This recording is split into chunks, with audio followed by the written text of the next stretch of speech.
Něco taky vypadá. Jestli to nahrává i zvuk, musíme nahlásit, že pilot má žloutenku, občas upadá do komatu, tudíž pak vrtulník je nervózní, šklupe se na trávě. Ten utíká, tak nikdy nemá rozum, vlastně tu nesedí a blbe.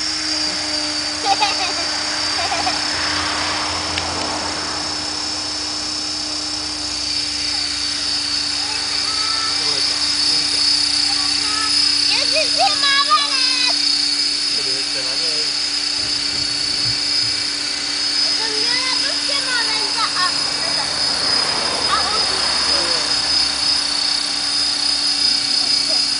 A neřekl, budeš mít černou prdel. On se nebál, to už se neděláme. On se nebál o tu lůčku, ale o ten vrtulník, víš?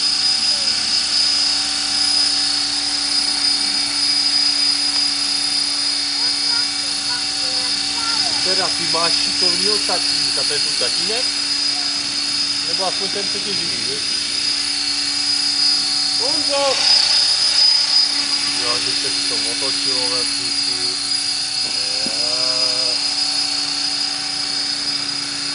Teď to vypadá, že něco udělal sám sobě.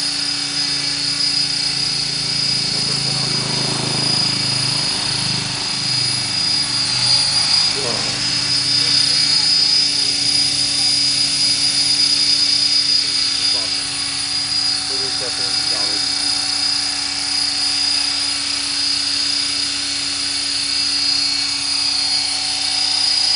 Honzi!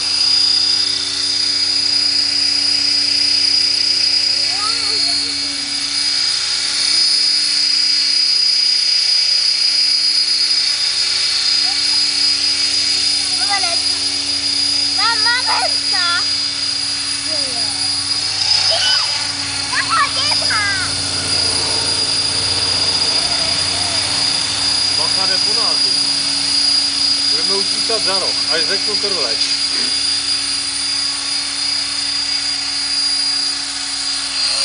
To bude fakt na městí.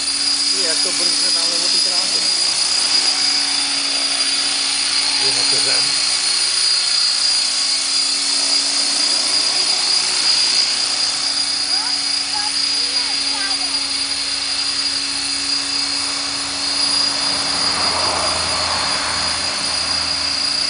Děláš tou hlinou.